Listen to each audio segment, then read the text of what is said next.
I used to love feeling scared. But after what I've seen, I'm just permanently numb. My friends and I often played a self-scaring game, where we'd visit purportedly haunted locations at night, take pictures, move around in the dark, and try to embrace fear as deeply as possible. It was our way of getting an adrenaline rush. Some people went skydiving, and some people raced cars. But we purposely scared the hell out of ourselves. Gabby was the biggest fear junkie out of all of us. She was the one most interested in taking photographs too, as if she was intent on proving the supernatural actually existed. I didn't have the heart to tell her that I didn't actually think there was anything out there. We'd been to century-old hospitals where tuberculosis patients had died en masse. We'd stayed the night in horrible prisons with the lights off. We'd even gone up to a spot in the woods where it was rumoured a mass murder had taken place in the 1800s. Through all of that, we'd never once seen anything out of the ordinary. It had always been fun though, so when the dealer at a college party offered me something new, I immediately thought of Gabby. She scoffed when I showed her the little circular dark blue pills. Remy? What the hell's Remy? Is that like Molly? No, I said, looking around the party to make sure no one was watching us. It's new. My guy says it puts you in an REM dream state while still awake. That's why it's called Remy. Her wariness faded as she realised the implications. Is it safe? I grinned. I knew I had her interest. As safe as dreaming. She grabbed our friend Kurt, and we were out of the door without even saying goodbye to anyone else at the party. Practically salivating over the prospect of this new adventure, she rhetorically asked, "What's the scariest possible place around here?" Kurt, the most reluctant of our trio, shook his head. If we're really doing this Remy stuff, can we first try it somewhere normal? I don't want to freak out and get hurt or trapped or something. I nodded diplomatically. Gabby sighed. Fine. She looked up and down the orange-lit street, taking stock of the random scattered college kids on their way to and fro in the chilly night. How about here? Here? Kurt asked. Like, in public? I didn't see anyone acting crazy. Before we could all agree, she took one of the several I'd given her and downed it. Here goes nothing. Shrugging at Kurt, I took one too, and he joined in with trepidation. Nothing happened at first, and of course, I'd forgotten to ask how long it would take to kick in. Should we walk? Let's go get sodas at the get-go, Gabby suggested. Something about her sentence felt a bit odd. Was it already starting to have an effect? I walked alongside my two friends, studying the orange street lamps overhead and passers-by in the distance. That was the curious thing about dreams. You could never quite tell when they began. You were simply and suddenly there. Psst. I turned and saw a thin blonde girl standing in the nearby yard. She waved me over. Hey! What's up? I asked. Behind me, Kurt and Gabby turned to look at her too. The more I looked at her, the more details seemed to become clear. Grey bottoms, a sweatshirt, a gaunt face. Wait, what? She shivered despite her warm clothes and asked, "You got anything I can eat? Anything at all?"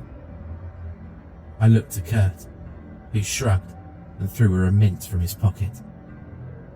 She caught it, gulped it down without chewing, sighed happily, and vanished.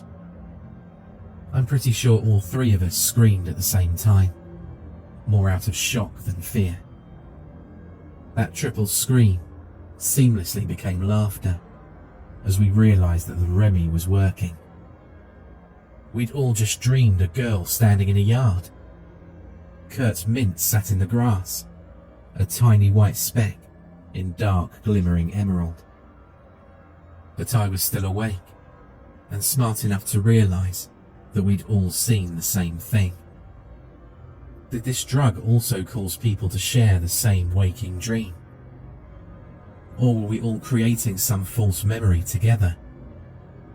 It was impossible to know, and our analytical abilities were deteriorating as the stoops and ramshackle undergraduate houses around us took on surreal qualities. Waking dreaming was its own class of crazy. With far more awareness than usual, I was able to see how my stream of consciousness constantly shaped and remolded everything around me. A house ahead grew taller, reminding me vaguely of an ancient Greek temple. And so, it morphed into one, reminding me of history and old things. It became a ruin, and then a house for medieval peasants, and then a booth from the Renaissance fair. Only once I drew close enough to really focus did it stop changing and return to normal. Dreams operated at the edge of consciousness, and direct concentration could dispel them. "This is just cool, not scary," Gabby said, looking around with wonder. Her smile turned into an evil grin. "So far." She began walking faster. We kept up with her, and Kurt asked, "Where are we going?" "There's an abandoned house 2 blocks over. Let's break in and see how scared we can get." That definitely sounded like a plan. Traversing a maze-like landscape of sidewalks, asphalt, cars and houses that kept constantly changing in shape, meaning and scope, we nevertheless made decent progress straight towards our destination. We were still awake, after all, and there was always a long, narrow tube of reality whenever I decided to focus my eyes and awareness. We kept lookout, while Gabby bashed in a low rectangular basement window with a rock. We carefully slipped in, one by one. It was only after I stood and looked around that dark, musty basement that I realized I hadn't thought to look at the house's exterior. I'd been too caught up in the shifting dreamscape to get a sense of what kind of building we were climbing into. The basement itself didn't look too strange. The grey dirt floor ran uniformly around the cramped space, and we investigated nooks and crannies among the stone foundations by the light of our phones. "Look," Gabby said, excited. I followed her pointing finger to a skull partially buried in the grey dirt. Kurt laughed and poked it. It looked so real. Under our collective gazes, it turned into a half-buried teapot. Gabby looked positively hungry for more. "Let's go upstairs." The creaking wood under our feet was oddly dark, and I put my phone lights close, trying to figure out why. But the shades and animation style of the steps kept changing, as if I was watching a cartoon, then a movie, then a sketch, and then a comic. I fought down a wave of nausea and looked away, hoping that this trip wasn't about to turn bad. I froze at the top of the stairs. "Oh, sorry." 4 people stood within. A woman at the sink, a man at the fridge, and 2 kids sitting at the kitchen table. They all stood unmoving and stared at the 3 of us blankly, likely too shocked to react. Kurt held up his hands. "Oh my God, wrong house." Gabby stood between us, also warily still. I expected the father to call the cops, or the kids to scream, or the mother to angrily shoo us out of the house. But none of them moved. As always, Gabby was the first to suspect that something was wrong. She stepped to the side, at first just once, but then twice, and a 3rd time. The family of 4 turned their heads and gazes to follow her, but none of them spoke a word or otherwise moved. "What the hell is this?" Kurt screamed, gripping my upper arm tightly. The mother turned her gaze on him, her expression still blank. "Don't swear," I whispered to him, keeping my eyes on the family while I slowly followed Gabby. "There are children here." I didn't care where we were going, only that we were going somewhere else. As such, we were halfway up the next oddly darkened steps before I realized we weren't heading for some sort of split-level exit. I hissed, "Gabby, we can't go upstairs. The people here." She turned and looked back at me. "Oh, what?" she whispered. "This place burned down 2 months ago." I kept looking at her, but my thoughts went to the dark stairs and walls. They were blackened, I now understood, because they were charred. And the family in the kitchen. Kurt's grip on my arm became painful. "What the hell's going on? Why am I dreaming of a family that died here?" He looked up at both of us fiercely. "I didn't know about any dead family beforehand." "It's the dream state," Gabby said, with visible excitement. "We must be seeing things outside of normal perception." She turned and made a move down the 2nd floor hallway. I caught her arm, and for a moment, all of us were physically connected. "Gab, if that's true, it's time to go home. Study this until we know more." "Are you kidding?" She pulled away, breaking contact. "What if it's a one-time deal? An accident of timing and biology? These are the big leagues. This is what we've always looked for." She darted off, disappearing into the shifting darkness and shade of the surreal 2nd floor hallway. Kurt let go too, fleeing in the other direction, back down the stairs. "I can't. I'm sorry, I just can't." Torn and suddenly alone, I watched Kurt swing around the charred banister pole at the bottom of the stairs and run out of sight. And then I turned to face the shifting and uncertain hallway. I had to believe Kurt would be all right, since he was heading for the front door. Gabby, on the other hand, was heading deeper into a place where the living very much did not belong. I stepped forward into a swaying sense of subtle dizziness that hung about the 2nd floor proper. And it only took a few moments before the slow back and forth and eerie creaking made sense. A boat. It felt like I was in a narrow hold of a boat. But on what ocean were we drifting? The phone in my hand became a small torch, burning with a dim white flame, and I held it before me as I cautiously opened the first door. It creaked horribly and then splintered away, too charred to function. A low rumble echoed through the hallway, and I slipped within the burnt room. feeling like I just barely avoided some sort of gaze or awareness coming round a distant corner.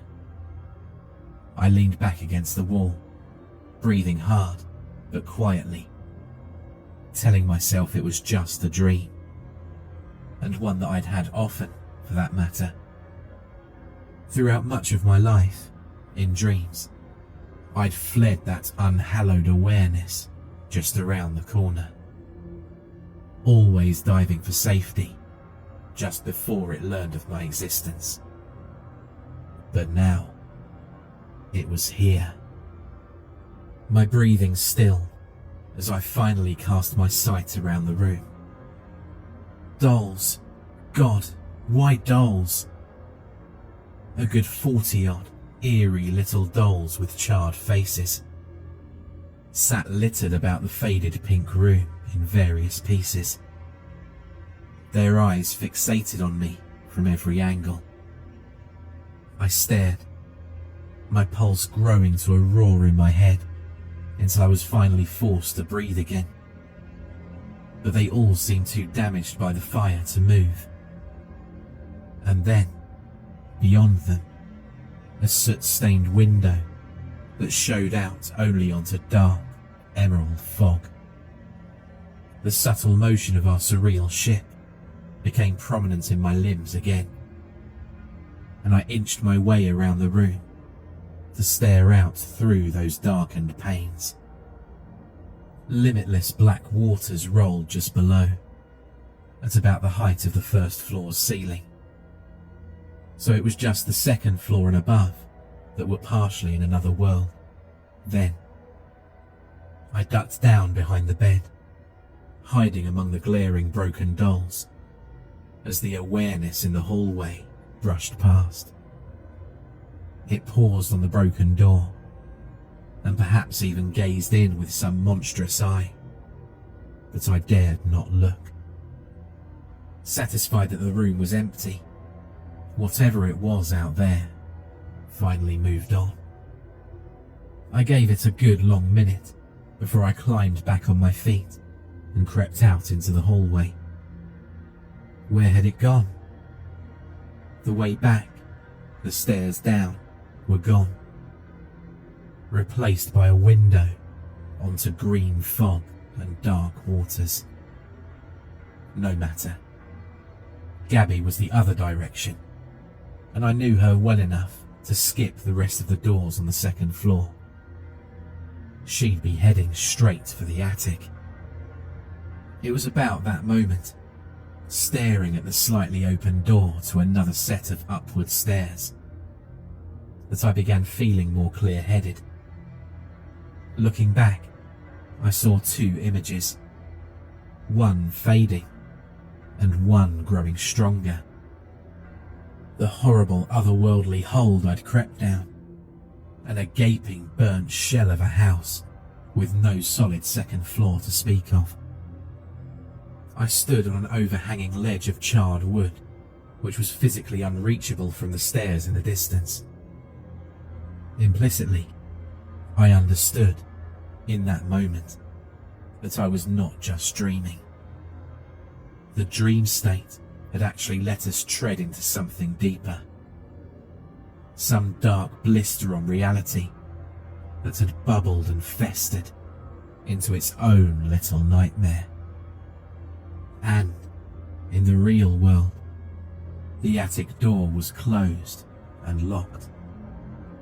"God damn it, Gabby," I muttered. Not that there was a choice, considering I had no normal way down from my high and unstable location. I took another of the little circular dark blue pills from my pocket and swallowed it. I waited, breathless. The swaying and creaking returned rather quickly, and I began to lose sight of the real. Near my hand, the attic door was both closed and open, both closed and open, both closed and open, and then just open. Set loose like a runner at the start line, I pulled it the rest of the way and sprinted up the steps, scared by how long I'd left Gabby on her own. My white torch snuffed out as I moved straight up into a horizontal ceiling of absolute darkness that hovered level with the top of the attic stairs. I crouched to avoid nails that might be sticking down from the roof. The expansive space ran cool, with drafts from the ocean air outside, and I used those drafts to inch along through the void. I felt melted plastic, soot, and charred wood with my fingers as I moved. This was still the burned out attic. So why was it so impossibly dark? Gabby's whisper came from somewhere in the abyss. He's here. I'd found her, mostly. Who? I whispered back. The older brother who set the fire. I froze in the dark, taking in her meaning. Was he? She shrieked suddenly, and then I heard wood creak and motion erupt from somewhere ahead and to my right. Crawling forward and grimacing for fear of nails, I sought out the noises of struggle and managed to grasp her flailing hand. She knew it was me immediately and pulled hard to escape something and crawl past me. I was too slow. Painfully hot fingers that held the texture of overcooked hot dogs gripped my ankle, and my kicks did no damage to whatever my shoes were striking. A horrific stench hit my nose. Barely preceding, a charred corpse climbing on top of me. Grappling with the nightmarish arsonist, I fought with dreamlike strength. That is to say, none. For every hit, felt like I was doing nothing at all. My efforts to fight back held no impact. The idea came to me in a flash out of my own fears. Instead of fighting off the unseen horror, I gripped his front and side and stood up as fast as I could. He groaned, gurgled and convulsed, and foul-smelling goo hit my face from above. I didn't need to see him to know what I'd done. Letting go, I moved away, free to leave now that he was pinned to the roof by dozens of jutting nails that had to be several inches long each. Don't, he choked out, audibly distraught. Don't leave me here. Don't let it have me. Forgive me. Let me go. We're almost there. Please. You have no idea. I ignored him. Gabby found my hand in the dark, and we crawled our way to some sort of exit. But it wasn't the stairs back down. We emerged through a small hatch onto the deck of the nightmare ship proper. Here, the green fog was thickest, lit only by a spectral glow from an unseen moon. Above us, a wooden platform rose to a crest, and on that platform, a figure in silhouette stood at the wheel. That silhouette's head and shoulders shifted as it slowly turned to look at us, and I found myself unable to move at all, no matter how hard I tried. The effort only produced a subtle dark blue static along the outlines of my limbs. We remained on our hands and knees. Two dark red points, like zero-dimensional rubies with endless depth, studied us for a moment. Were we going to die? Was it going to kill us? Who or what was it? We'd crawled through a dead family's unending nightmare and a child arsonist's private hell to find what? The ruby eyes shifted away, facing ahead again. and I was suddenly able to move. It began to point, straight ahead, at some distant approaching destination. The emerald fog around us roiled in a new breeze and began to slide away. I pulled Gabby back towards the hatch, but she resisted. Her eyes gleamed by spectral moonlight. "Don't do it," I whispered, but she crawled out of my immediate grasp as I remained at the hatch back to the real world. She pulled out the handful of dark blue pills I'd given her and downed them all in one determined gulp. "I have to know." I screamed at her, but she clambered to her feet and began to ascend the lay of the ship towards that figure. I thought to go after her, still, even then, but I felt it coming in over the waves. That awareness, larger and closer than ever. No longer just a stalking shadow of itself, but real, present, and growing nearer. Every almost encounter with it I'd ever had in dreams had been nothing but avoiding the small sliver of that ultimate terror which lay ahead on this dark ocean. I knew then that if I'd ever failed to avoid it knowing of me, that if I'd ever gone around those dreamscape corners just a little bit slower and gotten seen in the utmost indescribable sense, I would have died in my sleep, or worse. Crying. I was crying. I could actually see a shadow of the future in my mind, generated by my dream state. I could crawl back into that hatch and let Gabby find what she'd been seeking ever since her parents had died. And no one in my world would ever see her again. I'd live the rest of my life wondering if she was suffering an unimaginable fate all alone in God knew wherever this was. It was coming up, over the waves. Seconds. Heartbeats. We had mere moments.